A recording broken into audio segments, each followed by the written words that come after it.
Welcome to Leadership with Littlehale. Have you ever heard the story about the game warden that came upon a man who was holding a large bucket of trout swimming inside?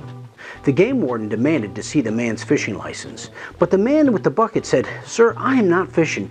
These are my pet trout. I bring them down here every day and put them in the water so they can get some exercise.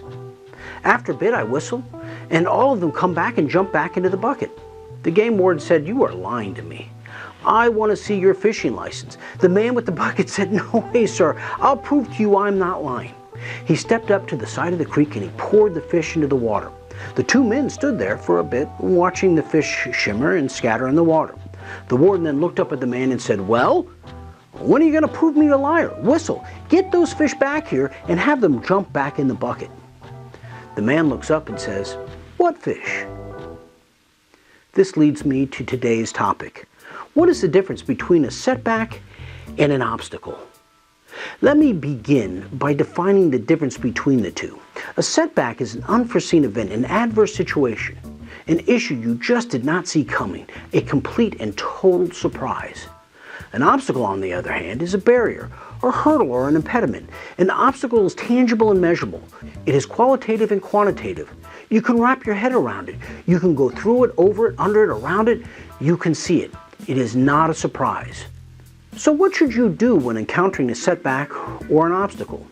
The truth is there are similarities to both a setback and an obstacle, but there are also differences. Here are the similarities to both a setback and an obstacle. First, you have to take a moment. Take a deep breath. Do not try to move ahead too quickly. Be thoughtful and intentional.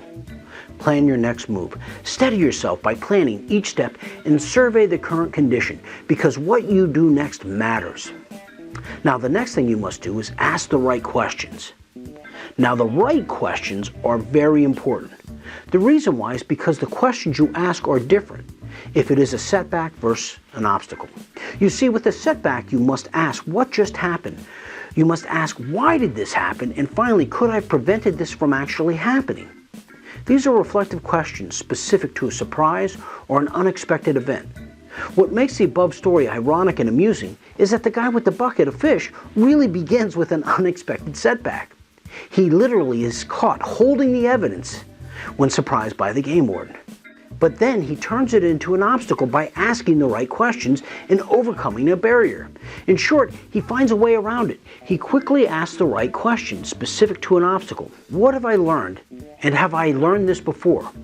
By asking this question, he reads the situation and assesses the resources around him. Next, what pattern or trend have I identified? No license when I clearly have fish equals an expensive fine. Finally, what's the next step? See, successful people have a bias for action. They typically have unstoppable momentum. So by the end of the story, the game warden ends up with the setback, and the guy holding the evidence takes a setback and turns it into an obstacle. Although guilty of sin, he takes action.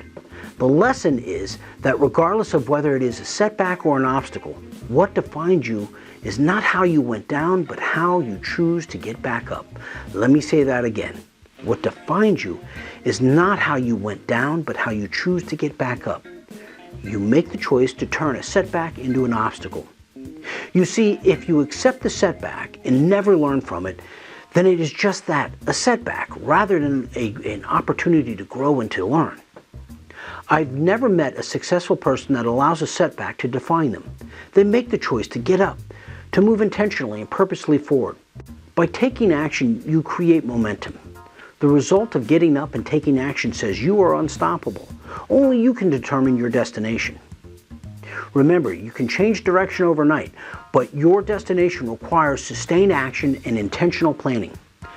Be the architect of your future. If you're interested in learning more about overcoming setbacks, please click on the link provided. Thank you for joining me today, and I hope you enjoyed Leadership with Littlehale.